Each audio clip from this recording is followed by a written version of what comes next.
하겠습니다. 오늘부터 주일마다 빌립보서를 설교하도록 하겠습니다. 우리 이제 주보에는 6절까지로 되어 있는데 오늘은 2절까지만 이렇게 살펴보도록 하겠습니다. 그래서 제목도 바뀌었어요. 제목도 우리 주보에 있는 제목이 아니고 그리스도 예수의 종과 성도라는 제목으로 말씀 전하겠습니다. 빌립보서는 사도 바울이 빌립보에 보낸 편지입니다. 그래서 편지이기 때문에 사실은 서로의 형편을 잘 알고 쓴 것입니다. 그래서 우리가 이 빌립보서를 잘 이해하기 위해서는 이 빌립보 교회의 형편을 좀 먼저 아는 것이 필요하겠죠. 그래서 먼저 빌립보 교회에 관해서 우리가 좀 간략하게 한번 살펴볼게요. 이 빌립보 교회는 사도 바울이 제2차 선교 여행 때 개척한 교회였습니다. 사도행전 16장에 보면 이 빌립보 교회가 어떻게 개척이 되었는가, 빌립보에 어떻게 교회가 세워지게 되었는가가 잘 나와 있습니다. 그래서 오늘 댁에 돌아가셔서 사도행전 16장을 한번 꼭 한번 읽어봐 주시기를 바랍니다. 원래 사도 바울은 이 소아시아 지역, 오늘로 말하면 터키 지역입니다. 이 터키 지역에 머물면서 소아시아 전체에 복음을 전하기를 계획하고 있었어요. 그런데 성령이 막으셨습니다. 좀 이상하죠? 좀 특별한 현상인데 성령이 이 소아시아에서 더 이상 복음을 전하지 못하도록 막으셨습니다. 그리고 어느 날 밤에 바울이 환상을 보게 되는데 마게도냐 사람이 나타나서는 건너와서 우리를 도우라, 건너와서 우리를 도우라 이렇게 요청을 하는 환상을 바울이 보게 됩니다. 그래서 이 환상이 하나님의 인도하심이구나. 이 소아시아 터키 지역에서 더 이상 복음을 전하지 못하게 하시고 이 마게도냐 사람의 환상을 보게 하신 것은 우리를 마게도냐 유럽으로 가서 복음을 전하도록 하시는 하나님의 인도하심이구나 이렇게 생각을 하였습니다. 그래서 이제 곧바로 이 마게도냐, 그러니까 오늘날로 말하면 유럽 지역이죠. 그리스 지역으로 이제 넘어가게 되는 것입니다. 이런 면에서 오늘 넘어가는 이 환상을 보고 마게도냐로 넘어가는 이 사건은 굉장히 역사적으로 교회 역사적으로 중요한 사건입니다. 복음이 중동과 소아시아를 넘어서 유럽으로 본격적으로 넘어가는 것을 보여주는 사건이기 때문입니다. 사도 바울이 이제 새로운 도시를 갈 때마다 제일 먼저 찾는 곳이 어디냐? 회당이에요, 회당. 여러분이 아마 사도행전을 보시면 가는 도시마다 제일 먼저 찾는 곳이 회당입니다. 당시 회당은 마치 오늘날 외국에 있는 한인교회와 같은 역할을 하였습니다. 우리나라 사람이 여행이 아닌 좀 이제 장기간 이제 외국에서 머문다라고 했을 때에 꼭 가는 곳이 바로 교회입니다. 그죠? 교회에 나가요. 이 교회에 가면 무엇보다 한국 사람을 만날 수가 있고, 그죠? 외국에서 얼마나 적적합니까? 외롭습니까? 그런데 한인교회에 가면 한국 사람을 만날 수가 있어요. 그리고 그들로부터 많은 도움을 얻을 수가 있습니다. 뭐 직장이라든지 학교라든지 병원이라든지 이제 소개를 받을 수도 있고 또 어려움을 당했을 때는 도움을 받을 수도 있습니다. 그래서 원래 교회를 다니지 않던 분들도 외국에 나가면 꼭 이제 한인교회를 다니게 됩니다. 바울 당시에 회당이 바로 그런 역할을 했어요. 그래서 회당은 단지 예배를 드리는 장소일 뿐만 아니라 그곳에서, 그 지역에서 살기 위해서 필요한 모든 것을 얻을 수 있는 그런 곳이 회당이었습니다. 바울은 회당에 가서 유대인들을 만나 복음을 전했습니다. 이 바울에게 이 선교 원칙이 있었어요. 바울이 그냥 무작정 가서 만나는 사람마다 복음을 전하는 게 아니라 이 바울에게는 선교 원칙이 있었는데 언제나 먼저는 유대인들에게, 어떤 지역에 갔다 그러면 반드시 먼저 유대인들에게 복음을 전했습니다. 하나님의 선택된 백성인 유대인들에게 복음을 전하고 그 다음에 이방인에게 복음을 전했어요. 이게 이제 사도 바울의 선교 원칙이었는데 이 회당은 이러한 원칙을 지키기에 아주 좋은 곳이었어요. 회당에는 유대인들만 있는 것이 아니라 이방인들도 있었습니다. 그래서 유대교가 너무 좋아가지고 그 유대교를 쫓는 이방인들이 회당에 함께 있었습니다. 그래서 회당에 가면 유대인들에게 복음을 전할 수 있을 뿐만 아니라 이방인들도 복음을 전할 수 있었는데 이 이방인들이 유대교에 관심이 많기 때문에 구약 성경을 잘 알았어요. 그래서 복음을 들을 준비가 너무나 잘 돼 있었습니다. 그래서 그들에게 복음을 전하였어요. 또한 회당은 이 한인교회처럼 여러 가지 이제 편의를 제공을 해줬는데 직장도 소개해주고 또한 쉴 수 있는 숙소도 제공을 해주었습니다. 사도 바울이 이제 일하면서 그러니까 어디서 돈을 받아서 선교비를 받아서 선교를 한 게 아니라 스스로 일해가지고 일하면서 선교를 했거든요. 그러다 보니까 회당에서 소개해주는 직장에서 일을 하면서 선교를 할 수 있었고 또 회당에서 제공해주는 숙소를 이제 이곳저곳을 떠돌다 보니까 숙소가 없었어요. 회당이 제공해주는 숙소에서 머물면서 그렇게 복음을 전하였습니다. 그러니까 이 회당이라는 곳은 이 사도 바울에게 매우 유용한 곳이었죠. 하지만 이 빌립보에는요, 유대인 회당이 없었어요. 회당이 없었습니다. 이 유대인 회당은 유대인 남자 10명만 있으면 세우게 되어 있습니다. 유대인 남자 10명이 딱 모여 있으면, 지역에 있으면 반드시 회당을 만들게 되어 있어요.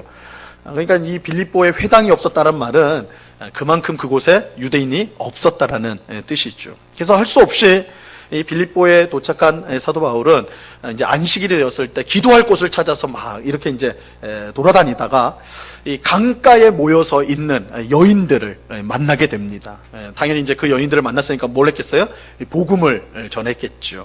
근데 그 여인들 가운데 루디아라는 여자가 있었습니다. 이 루디아는 자주색 옷감을 장사하는 사람이었는데 이 자주색 옷감이라는 것이 오늘날로 말하면 굉장한 사치품이에요. 그러니까 쉽게 말하면 이 루디아는 무슨 일을 했냐면 명품을 파는 그런 그러니까 그 기업가 이제 사업가 여성 사업가였다라고 말할 수가 있습니다. 사도 바울이 모여 있는 여인들에게 말씀을 전할 때에 하나님께서 루디아의 마음을 열어주셨어요. 그래서 복음을 받게 하시고 믿게 하셨어요. 그래서 루디아가 바로 이제 세례를 받고 그의 가족 또한 함께 세례를 받습니다. 루디아가 굉장히 부자였던 것 같아요. 그래서 바울에게 우리 집에 머무십시오. 이 빌립보에서 선교를 할 때 우리 집에 오십시오. 그래서 강권해가지고 바울을 데리고 와요. 바로 이게 빌립보 지역의 최초의 교회가 됩니다. 루디아의 집에서 빌립보 교회가 시작이 돼요. 이제 복음을 이제 사도 바울이 이제 전하기 시작하는데, 그런데 이제 곧 바울이 감옥에 갇히게 됩니다. 로마 사람이 받을 수 없는 풍속을 전한다라는 죄목으로 고발을 당해서 감옥에 갇히게 됩니다. 그런데 하나님께서 또 놀랍게 역사를 해주셔서 지진이 일어나가지고 그 안에서 간수가 또한 하나님을 믿게 되는 놀라운 역사가 일어나게 되죠. 그래서 간수와 그의 가족이 다 세례를 받게 됩니다. 그리고 이제 감옥에서 풀려난 바울은 곧 이제 빌립보를 떠나게 됩니다. 그러니까 사실은 사도 바울이 빌립보에 머문 기간은 그렇게 길지는 않아요. 하지만 그를 통해 복음을 들은 루디아와 그의 가족, 간수와 그의 가족을 통해 빌립보 교회가 이제 시작이 되는 것이죠. 이게 이제 빌립보 교회의 개척 이야기라 말할 수가 있습니다. 자, 그러면 사도 바울은 빌립보에 왜 편지를 쓰게 되었을까? 지금 이 빌립보에 편지를 쓰는 시기는 빌립보 교회가 개척이 되고 나서 한 10여 년이 흐른 후입니다. 시간이 이제 한 10여 년이 흘렀어요. 그래서 이 편지를 쓰고 있을 당시에 사도 바울은 로마 감옥에 있었습니다. 감옥에서 이 편지를 쓰게 됩니다. 바울이 감옥에서 쓴 편지를 우리가 옥중서신이라, 감옥에 갇혀있을 때 쓴 편지라고 해서 옥중서신이라고 부르는데, 이 바울의 옥중서신이 4개가 있습니다. 그래서 에베소서, 그리고 오늘 보는 빌립보서, 그리고 골로새서, 그리고 빌레몬서, 이 4개가 옥중서신이에요. 옥중서신. 그러면 바울이 이 감옥에서 빌립보 교회에 왜 성도들에게 편지를 썼는가? 이 4가지 정도 우리가 그 이유를 생각해 볼 수가 있습니다. 첫째는 사도 바울이 감옥에 갇힌 것에 대해서 빌립보 교회 성도들이 굉장히 걱정을 많이 했어요. 그러니까 빌립보 교회 성도들이 바울에 대해서 굉장히 애틋한 마음이 있습니다. 우리 교회를 개척한 초대 목사님 아니에요? 그러니까 우리 목사님이 감옥에 갇혔다고 그러니까 그 마음이 굉장히 근심이 있었던 것 같아요. 그래서 사도 바울이 이 편지를 써가지고 아니다, 이거 불행한 일이 아니라 오히려 복음 전파에 좋은 일이다, 이것을 알려주기 위해서 이 편지를 쓴 것입니다. 1장 12절 말씀에 보면요, 이렇게 말씀합니다. 형제들아, 내가 당한 일이 도리어 복음 전파에 진전이 된 줄을 너희가 알기를 원한다. 그렇죠? 내가 감옥에 갇혀서 다 막 성도들이 울고 어떡하나 이러고 있는데 바울이 아니 그게 아니라 내가 오히려 감옥에 갇힌 것이 복음이 전파되는데 유익한 거니까 걱정할 필요 없다. 그래서 이 안심시키려고 이 편지를 쓴 거예요. 두 번째는 이 빌립보 교회 성도들이 감옥에 있는 바울에게 선물을 보내줬어요. 우리가 2장에서 이제 보게 될 텐데 에바브로디도라는 사람을 통해 선물을 보내줍니다. 감옥에 있다라는 게 여간 힘든 게 아니에요. 지금도 마찬가지겠지만 뭐 2000년 전 감옥이라는 것은 얼마나 열악했겠습니까? 그래서 성도들이 정성을 모아서 아마 뭐 돈을 보냈겠죠. 그래서 감옥에서 좀 그래도 좀 지낼 수 있도록 그렇게 이제 도움을 줬는데 바울이 그것에 감사해서 이 감사의 뜻을 담아서 이 편지를 쓴 것입니다. 4장 14절 말씀에 보면요, 이렇게 말씀합니다. 그러나 너희가 내 괴로움에 함께 참여하였으니 잘하였도다. 그렇죠? 내가 지금 이 복음 때문에 이렇게 감옥에 갇혀 있는데 함께 힘을 보태주니까 참 고맙다. 그래서 이 뜻을 알려주기 위해서 빌립보서를 썼어요. 세 번째 목적은 빌립보 교회 안에 분쟁이 있었어요. 빌립보 교회 안에 분쟁이 있었는데 싸움이 있었단 말이에요. 특히 두 분의 여자 지도자들. 그래서 빌립보 교회는 사실은 첫 여자 지도자에 의해서 세워졌잖아요. 루디아, 그죠?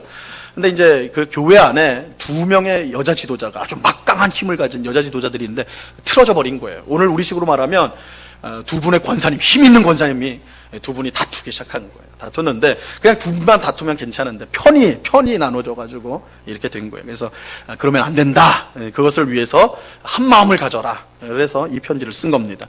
4장 2절에 보면 이렇게 말씀합니다. 내가 유오디아를 권하고 순두개를 권하노니 주 안에서 같은 마음을 품으라. 바울이 아예 이름을 딱 줘버려요. 그죠? 유오디아와 순두개 두 분은 좀 한 마음이 되십시오. 교회를 분란시키면 안 됩니다. 그래서 이 빌립보서 전체를 보면요, 두 가지가 굉장히 강조가 돼요. 겸손하라는 것과 한 마음을 품으라는 것, 이런 배경이 있는 것입니다. 마지막 네 번째는 이 복음을 훼손하는 사람들의 잘못된 주장으로부터 교회를 보호하기 위해서. 이거는 사실은 사도 바울 서신을 보면 많은 이 내용, 그러니까 바른 교리를 지키기 위한 내용들이 있는데 빌립보서도 그런 목적이 있습니다. 이 3장에서 이제 그 부분이 자세히 다뤄져요. 자, 우리는 이 빌립보서를 차근차근 이제 살펴보게 될 텐데 그 가운데 이 네 가지 목적들이 이제 드러나는 것을 우리가 보게 될 것입니다. 자, 우리가 이제 본격적으로 빌립보서를 이제 살펴보려고 하는데 먼저 이 빌립보서가 가지고 있는 별명을 좀 아는 게 좋을 것 같아요. 빌립보서에 별명이 있습니다. 혹시 아시는 성도님 계세요? 빌립보서에 별명이 있어요. 무슨 성경에 별명이 있나? 별명이 있어요.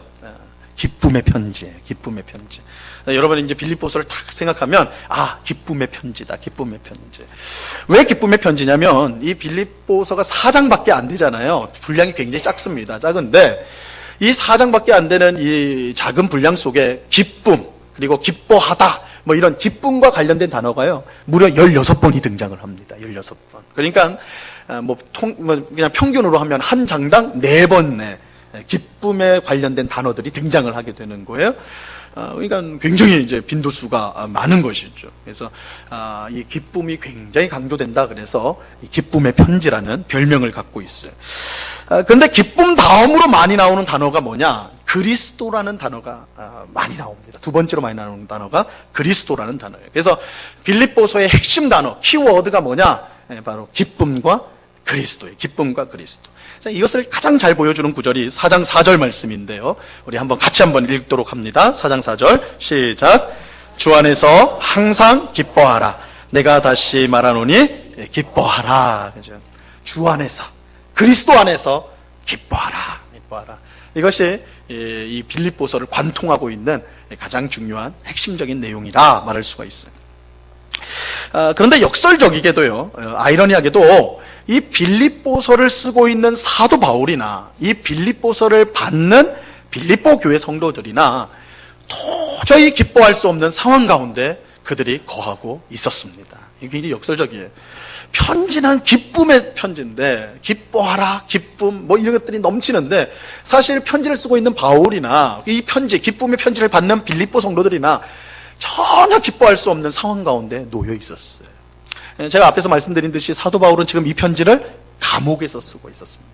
그런데 감옥에 있으면서 야 이제 곧 형기가 맞춰지면 풀려나겠지. 아니에요. 지금 상황은 곧 재판을 앞두고 있는데 둘 중에 하나예요. 둘 중에 하나. 사형을 받든지 아니면 무죄 석방을 받든지. 그러니까 이 중간이 없어요. 사형을 받든지 무죄 선고를 받든지 이 두 가지 결과 앞에 지금 바울이 서 있었어요. 그러니까 사도 바울이 빌립보를 쓸 때요, 이 기쁨의 편지를 쓸 때 사도 바울의 상황은 죽음이 눈앞에 어른거릴 때, 내가 곧 죽을 수도 있다. 그래서 우리가 이제 1장 후반부에 보면 사도 바울이 뭐라고 하냐면 내가 삶과 죽음 사이에 끼어 있다, 이 표현을 써요. 끼어 있다. 곧 죽을 수 있다라는 것을 자신이 알고 있었어요. 내가 죽을 수도 있다. 여러분, 곧 죽을 수가 있어요. 내일 죽을 수도 있어요. 모레 죽을 수도 있어요. 근데 그런 사람이 기쁨에 대해서 편지를 쓸 수 있을까요? 기쁨에 대한 편지를 쓸 수 있을까요? 사람의 생각으로는 어렵죠. 불가능하죠. 그런데 바울만 그랬느냐? 아니에요. 빌립보 교회 성도들도 그랬어요. 그들도 어려운 형편에 있었어요. 그들은 내부적으로 분열이 돼 있었어요. 아까 말씀드렸죠. 교회가 나뉘어졌어요. 지도자들에 의해서 나눠졌단 말이에요. 그죠? 그리고 밖으로는 유대인과 로마인들이 엄청나게 핍박을 했어요. 여러분, 초대교회는 핍박의 역사예요. 그래서 예수 믿는 것 때문에 집에서 쫓겨나고, 예수 믿는 것 때문에 직장에서 쫓겨나고, 고통을 당했단 말이에요. 또한 경제적으로도 너무너무 힘들 때였어요. 너무너무 힘든 상황 가운데 있었어요. 그러니까 빌립보 교회 성도들도 기뻐할 수 없는 상황이에요. 이게 굉장히 아이러니하죠. 기뻐할 수 없는 사람이 기뻐할 수 없는 사람들에게 기쁨의 편지를 보낸 거예요. 이게 빌립보서예요. 하지만 사도 바울은요, 우리가 그리스도 안에 있기 때문에 기뻐할 수 있다, 이렇게 말씀하는 겁니다. 우리가 그리스도 안에 있기 때문에 기뻐할 수 있다. 바울이 빌립보서를 통해 가르치는 기쁨은 모든 상황과 모든 형편을 초월하는 주님 안에서 누리는 기쁨입니다. 여러분, 우리는 언제 기뻐합니까? 여러분은 언제 기뻐요? 언제 기쁩니까? 여러분이 계획했던 것들이 차근차근 다 이루어져서 잘 이루어질 때, 그죠? 여러분이 정말 하고 싶은 일들을 해나갈 때, 그럴 때 기쁘죠. 그죠? 기뻐요. 하지만 바라는 일이 어그러지고, 그죠? 계획했던 일들, 정말 소원했던 일들이 실패할 때, 정말 사랑하는 사람이 나를 떠나갈 때, 우리는 이런 상황 속에서 기뻐할 수 있다라고 결코 생각할 수 없습니다. 그죠? 어떻게 이런 일에 기뻐할 수 있단 말인가? 하지만 사도 바울은 주 안에 있는 우리들은 어떤 형편 속에서도, 어떤 상황 속에서도 기뻐할 수 있다고 말씀하고 있습니다. 왜냐하면 하나님께서 우리를 모든 어려움으로부터 우리를 지켜주시고 또한 그것을 이길 능력을 주시기 때문입니다. 이것은 예수님을 모르는 세상 사람들이 절대 알 수 없는 거예요. 절대 알 수 없어요. 오직 주 안에 있는, 그리스도 안에 있는 우리에게만 허락된 기쁨인 것입니다. 이것을 이제 빌립보서를 통해서 차근차근 이제 설명해 나가는 거예요. 우리가 빌립보서 설교를 듣는 가운데 이 놀라운 기쁨이 우리 모두에게 충만히 임하기를 간절히 바랍니다. 그래서 초대교회 성도들이 이 사도 바울이 이 사형 선고를 앞에 두고도 기뻐하라고 말할 수 있었다. 그 비결. 안으로 밖으로 정말 치이는 그런 상황 속에서도 기뻐할 수 있었던 빌립보 교회 성도들의 그 모습, 이게 어떻게 가능한가? 오늘 빌립보서 설교를, 우리가 앞으로 진행되는 설교를 통해서 그 기쁨이 그들의 기쁨으로 그치는 것이 아니라 오늘 우리의 기쁨으로 경험되어지는 귀한 은혜가 임하기를 간절히 바랍니다. 자, 이제 빌립보서 본문 말씀을 이제 차례대로 살펴보겠습니다. 먼저 사도 바울은 인사말로 편지를 시작하고 있어요. 오늘 본문 1절과 2절 말씀을 보시기 바랍니다. 우리 같이 한번 읽어봅니다. 시작. 그리스도 예수의 종 바울과 디모데는 그리스도 예수 안에서 빌립보에 사는 모든 성도와 또한 감독들과 집사들에게 편지하노니 하나님 우리 아버지와 주 예수 그리스도로부터 은혜와 평강이 너희에게 있을지어다. 여러분, 요즘에 편지 써보신 적 있으세요? 편지 받아보신 적 있으세요? 별로 없으시죠? 저는 아내를 잘 둬가지고 편지를 가끔씩 써줘요. 물론 좋을 때만 쓰는 건 아니고 불만 있을 때도 써줘요. 일단 편지를 받는데, 편지를 쓰고 받는데, 요즘에는 하도 이제 카톡이라든지 문자라든지 이런 걸로 하다 보니까 편지를 쓸 일이 없어요. 근데 여러분, 편지를 쓸 때 어떻게 씁니까? 보통 이제 거기에는 누구에게, 그죠? 누가 받느냐, 또 누가 보내느냐, 또 인사말, 그것이 이제 첫 부분에 들어가게 되겠죠. 이 빌립보서도 마찬가지죠. 편지이다 보니까 누가 이 편지를 보냈느냐, 그리고 이 편지를 누가 받느냐, 그리고 쓰는 사람이 받는 사람에 대한 인사가 이렇게 등장합니다. 먼저 편지를 보낸 사람이 나옵니다. 1절에 보면 편지를 보내는 사람은 그리스도 예수의 종 바울과 디모데 이렇게 나와 있습니다.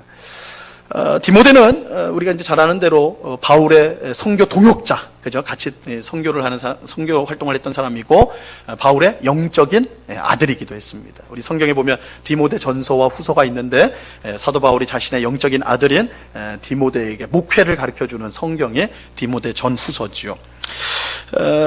비록 바울 혼자 이 빌립보서를 다 쓴 것이 확실해요. 이거는 사실은 디모데가 같이 쓴 건 아니에요. 이건 분명히 1장부터 4장까지 사도 바울이 다 쓴 게 확실한데, 바울은 편지를 자기가 혼자 썼음에도 불구하고 자신의 이름만 쓴 게 아니라 자신과 함께 있는 동역자 디모데의 이름을 함께 쓰게 됩니다. 함께 써요. 바울은 사실 누구와도 비교할 수 없는 탁월한 사역자였지만, 그죠? 모든 일을 혼자 하는 독불장군은 아니었습니다. 이게 중요해요. 바울은 굉장히 능력 있는 사람이었어요. 그죠? 혼자서도 얼마든지 큰 일을 많이 할 수 있는 사람이었어요. 그러나 바울이 혼자 일하는 법이 없습니다.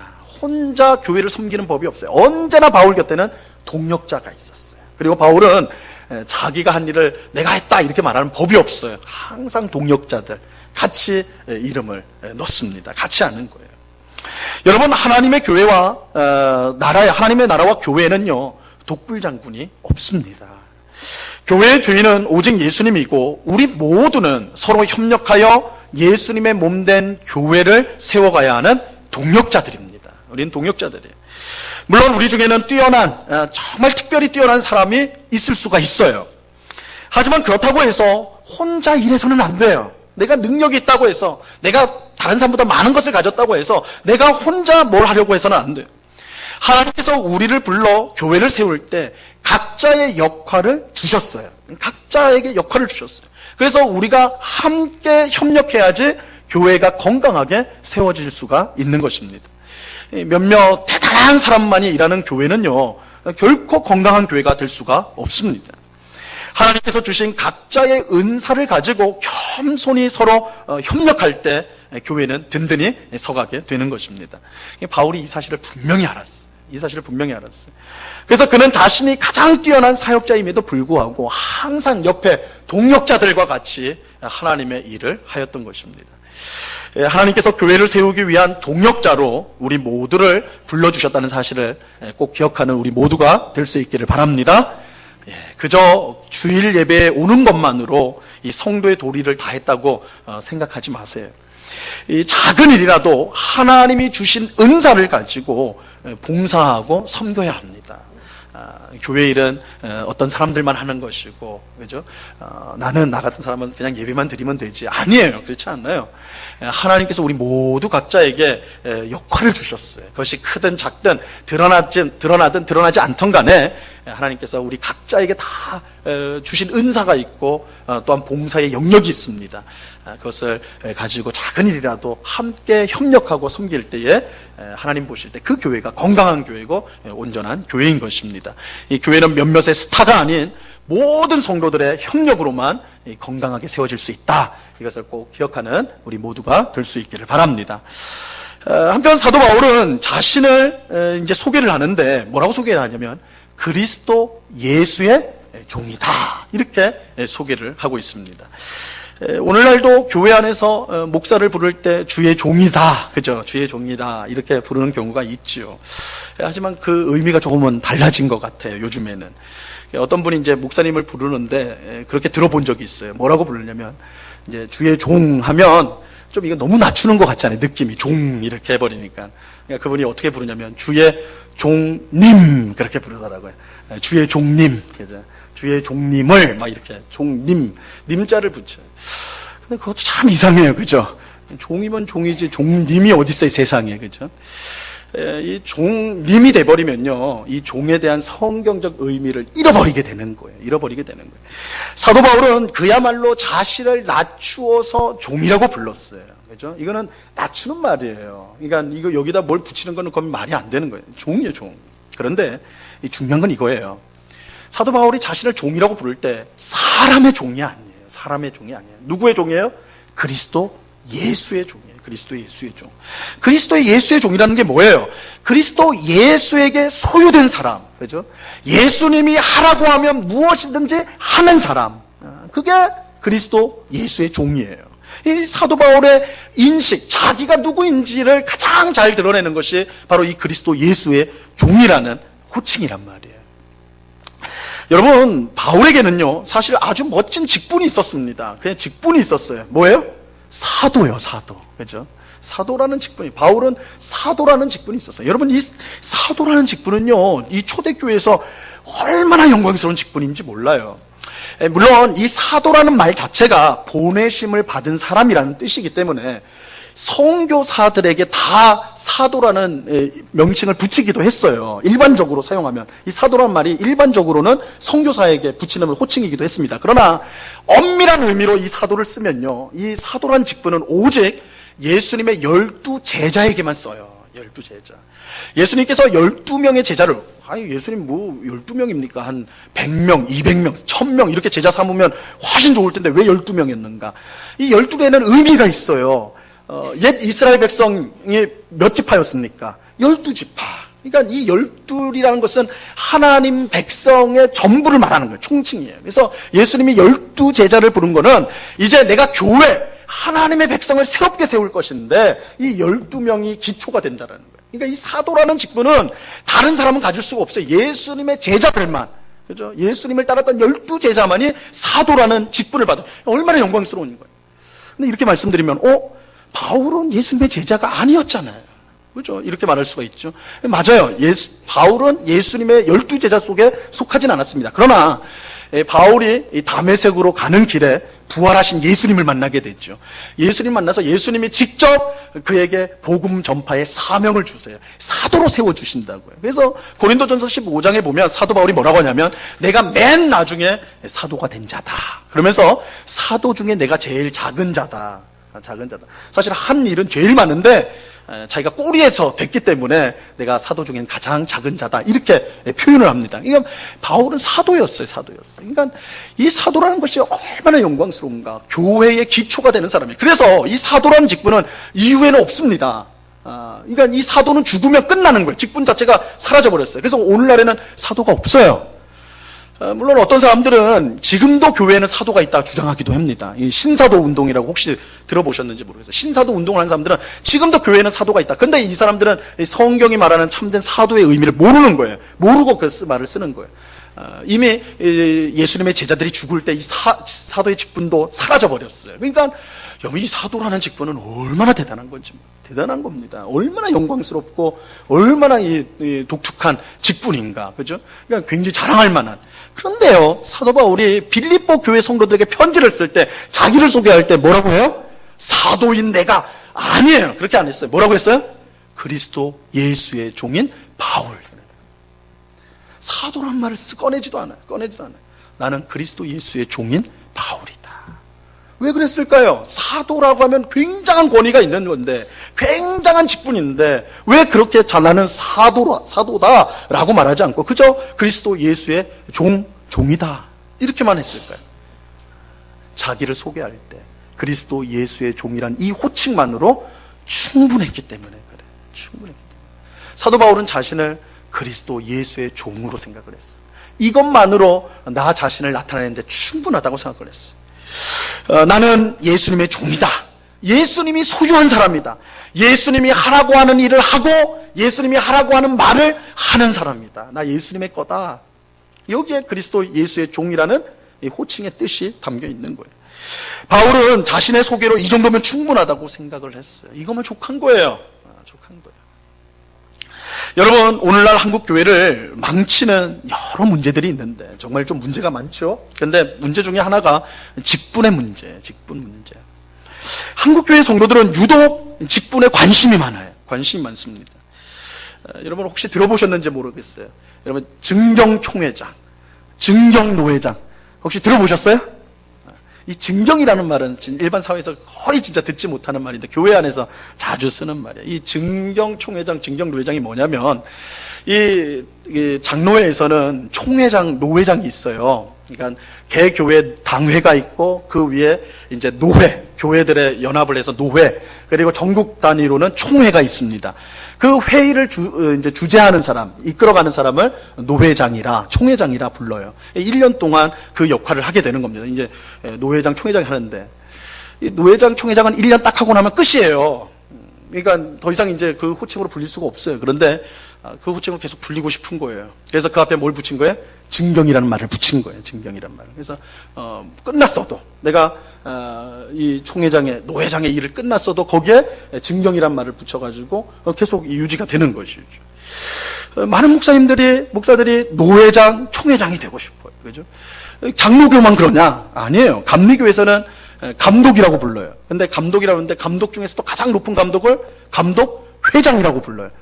회장이 좋잖아요. 그죠? 그래서 감독회장이 되려고 그렇게 힘써요. 지금 감리교는 감독회장 사건 때문에 지금 10여 년을 싸우고 있거든요. 근데 이 감독회장이 되면 이거 임기가 끝나면 아니잖아요. 근데 한 번 되고 나면 평생 그 사람은 감독회장이에요. 그렇게 불려준단 말이에요. 교회마다 장로, 안수집사, 권사 선거를 하면요. 홍역을 알아요. 그죠? 교회에 병이 나요. 누구는 되어야 하는데 안 되었다고. 누구는 되지 말아야 되는데 되었다고 그래가지고. 그죠? 서로 다투어요. 수군수군, 뒤에서 수군수군 되고, 심하면 편을 나눠서 싸우기도 한단 말이에요. 이처럼 한국교회 성도들이 직분에 관심이 많은 것은 직분에 대한 오해 때문에 그래요. 직분을 잘못 생각하고 있기 때문에 그래요. 어떤 분들은 직분이 그 사람의 신앙 수준이라고 생각을 해요. 그래서 신앙생활을 오래 했는데, 한 20년, 30년을 했는데 내가 직분을 받지 못했다. 그러면 내가 신앙생활을 참 엉터리로 했구나. 내가 신앙생활이 참 엉터리였구나. 이렇게 생각하면서 부끄러워해요.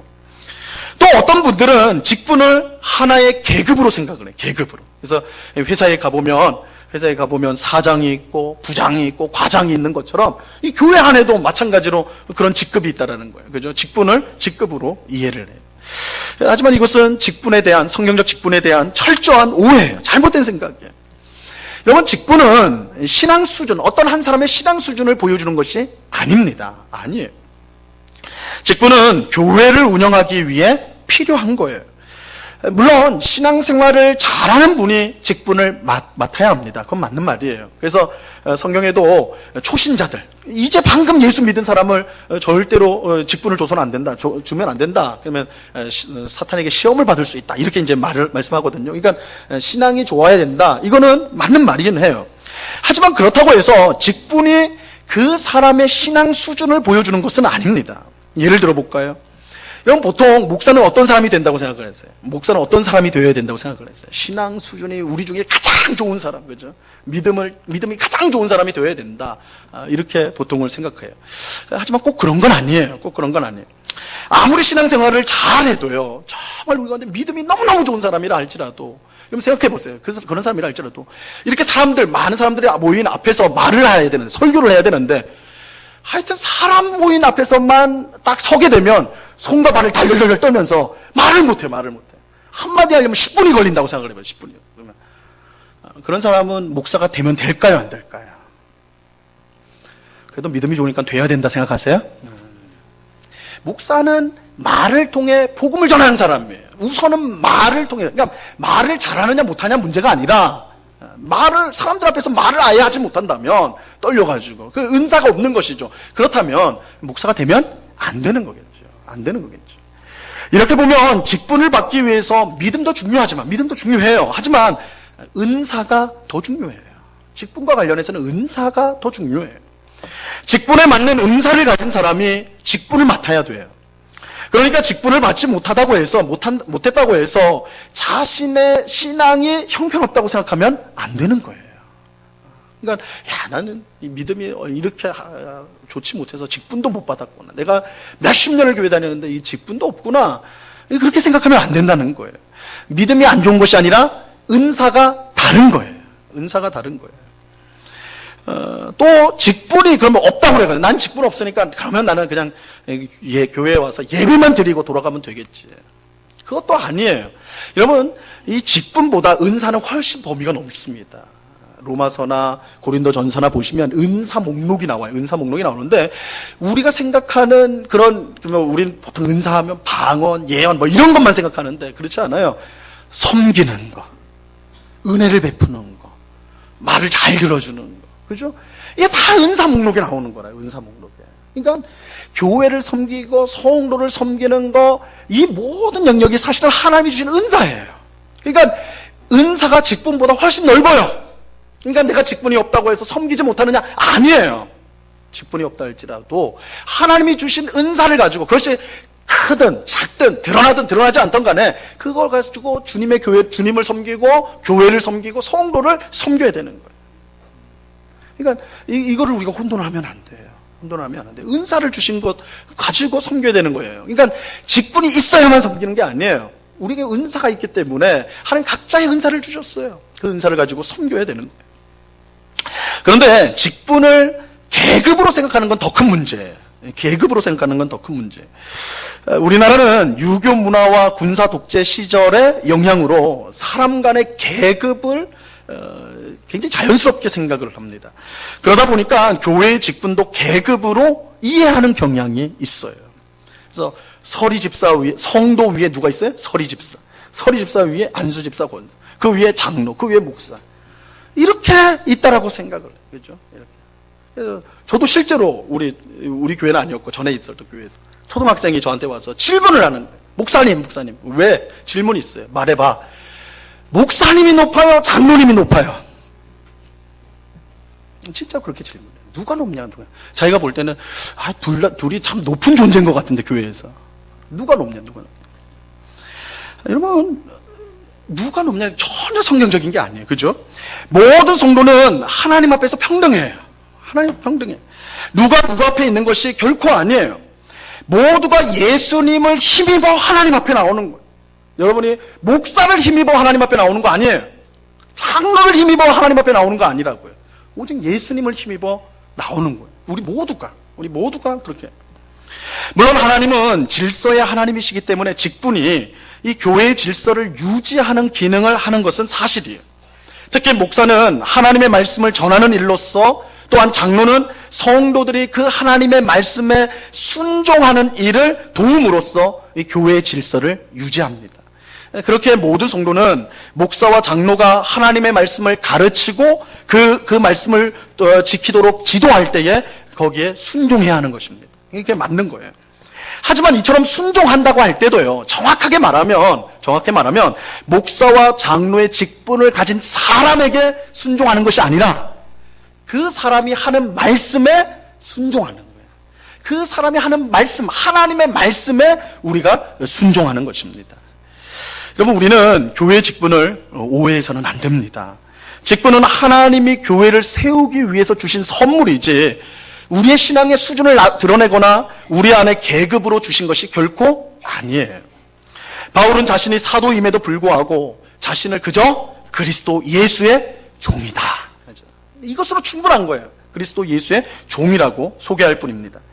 사도라는 직분이 하찮은 것이라서 그런 게 아니에요. 이건 너무너무 귀한 직분이라고 말씀을 드렸잖아요. 하지만 그리스도의 종이라고 소개해도 이것이 충분하기 때문에, 그죠? 그렇게 사도 바울이 오늘 편지에서 말을 하고 있는 것입니다. 우리 모두가 성경적으로 직분을 잘 이해할 수 있게 되기를 간절히 바랍니다. 그래서 직분을 받은 성도는요, 하나님 그 직분 주셨잖아요. 그죠? 여러분, 이것도 이제 좀 사실은 생각해야 되는 건데, 우리 오늘날은 이게 우리가 많이 좀 잘못된 생각이 많은데, 직분에 대해서 마치 이제 우리가 선거를 해가지고 직분자를 세우다 보니까 그 사람의 인기나 그 사람의 어떤 됨됨이 때문에 되었다라고 생각을 하는 경향이 있어요. 절대 그렇지 않습니다. 비록 사람이 투표할지라도 우리는 어떻게 믿어야 되냐면 하나님이 그 사람을 세웠다라고 믿어야 돼요. 그렇죠? 그러니까 하나님이 세웠기 때문에 그 사람의 봉사와 섬김이 하나님을 기쁘시게 할 수 있는 거예요. 그렇죠? 그러니까 우리가 이것이 사람에 의해서 되어졌다 하면 이 모든 것으로부터 이 직분에 대한 오해와 잘못된 생각들이 이제 파생이 되는 것이죠. 그래서 우리는 직분을 받은 성도는 하나님께서 세웠다라는 의식을 가지고 거기에 맞는 은사를 더 풍성히 구하며 열심을 가지고 그 직분을 통해 일해야 되는 것입니다. 또한 직분이 없는 성도는 자신에게 다양한 은사를 주셨다는 걸 알고, 직분은 제한적인 거예요. 그러나 은사는 훨씬 다양합니다. 내게 주시는 은사가 무엇인지를 알고 그것을 가지고 교회를 섬기고 주님을 섬기고 성도를 섬기는 일을 해야 되는 것입니다. 자, 한편 사도 바울은요, 이 편지를 받은 사람들을 이렇게 이제 말씀을 합니다. 이제 편지를 보낸 바울과 디모데, 그리스도 예수의 종 바울과 디모데가 보낸다. 그럼 누가 편지를 받느냐? 이렇게 말을 하고 있어요. 빌립보에 사는 모든 성도와 또한 감독들과 집사들에게 편지하노니. 자, 필립보서를 받는 사람은 누구예요? 모든 성도예요. 모든 성도. 그리고 감독들과 집사들입니다. 자, 여기서도 우리는 직분이 우리가 생각하는 것과는 좀 차이가 있다는 것을 발견할 수가 있어요. 여러분이 만약에 빌립보서를 여러분이 쓴다고 생각을 해보세요. 이 부분을 여러분이 쓴다고 해보세요. 그럼 인사말을 어떻게 쓰시겠어요? 어떻게 쓰시겠어요? 빌립보에 있는 모든 감독님들과 집사님들과 그리고 또 누구요? 모든 성도님들에게 이렇게 쓰겠죠. 한국 사람은 틀림없어요. 우리는 틀림없이 그렇게 씁니다. 근데 사도 바울은 어떻게 했어요?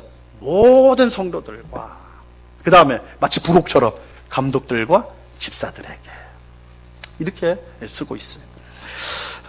여러분, 이 성도라는 호칭이요 얼마나 영광스러운지 아십니까? 이 성도라는 호칭이 얼마나 영광스러운지 아세요?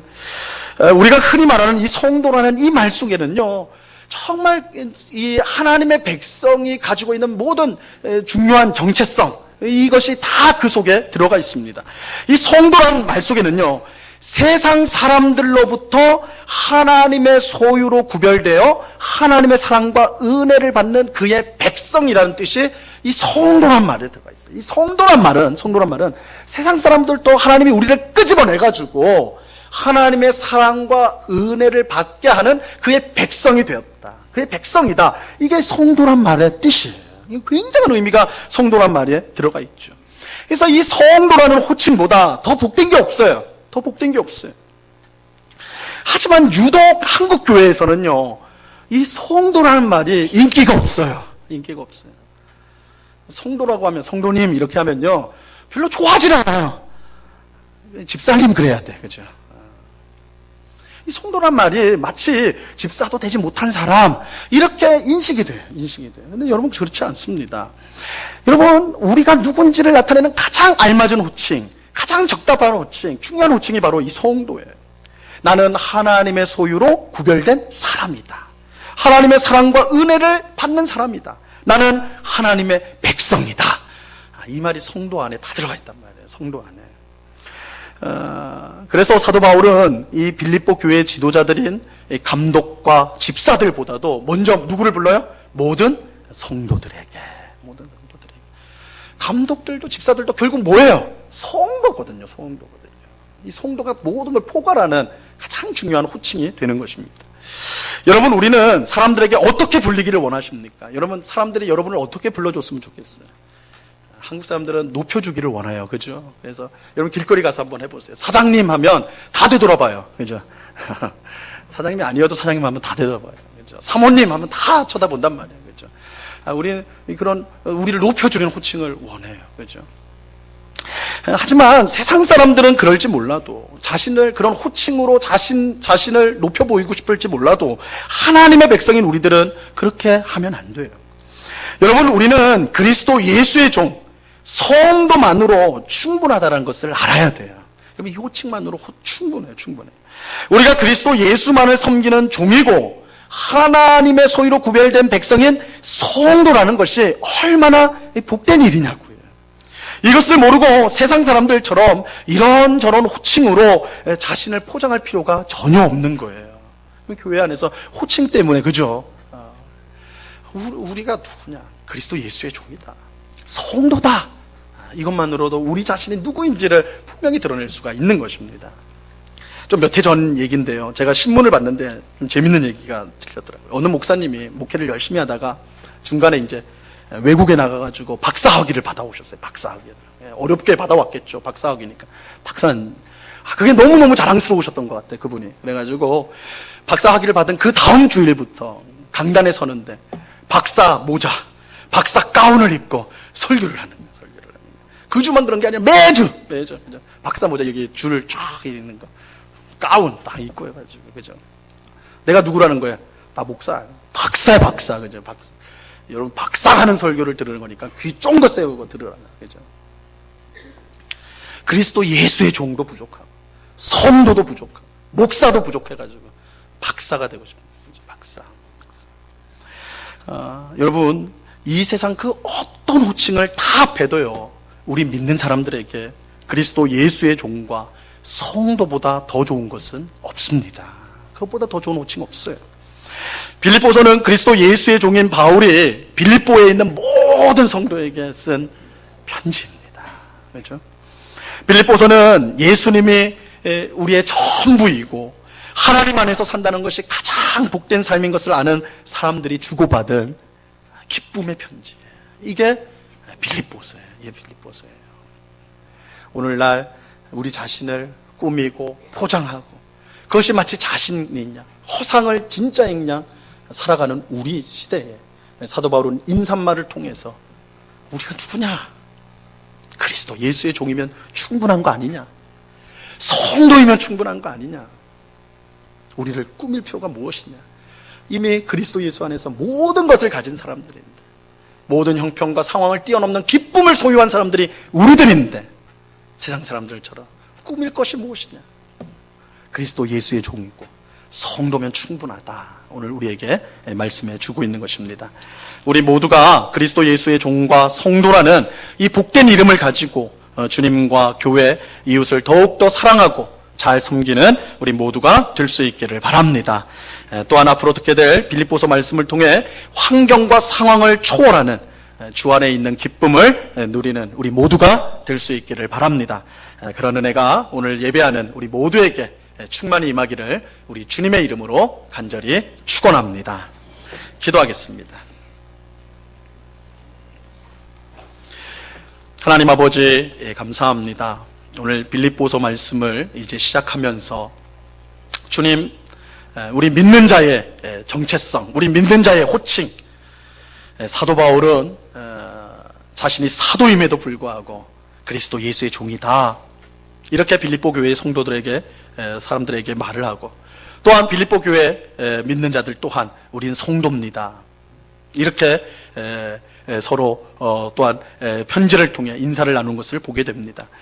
주님, 오늘날은 이 호칭 부르는 것에 자신을 포장하고 그것이 마치 자신이긴 양 허상을 쫓아가는 그런 시대 속에 자신을 과대 포장하는 시대 가운데 우리가 살아가고 있는데, 오늘 바울과 또한 빌립보 교회 성도들의 이 호칭을 통해서 우리에게 정말 영광스러운 호칭이 있다는 것, 그리스도 예수의 종, 그리고 성도라는 이 복된 호칭이 우리에게 주어졌음을 알고 이 호칭에 합당한 삶을 살아가는 주의 백성들 다 될 수 있도록 도와 주시옵소서. 세상 사람들처럼 껍데기 쫓아가지 않게 하옵시고, 이미 하나님 안에서 모든 것을 가진 성도로서 정말 그것을 누리며 그것을 나누며 살아가는 저희들이 다 될 수 있도록 도와 주시옵소서.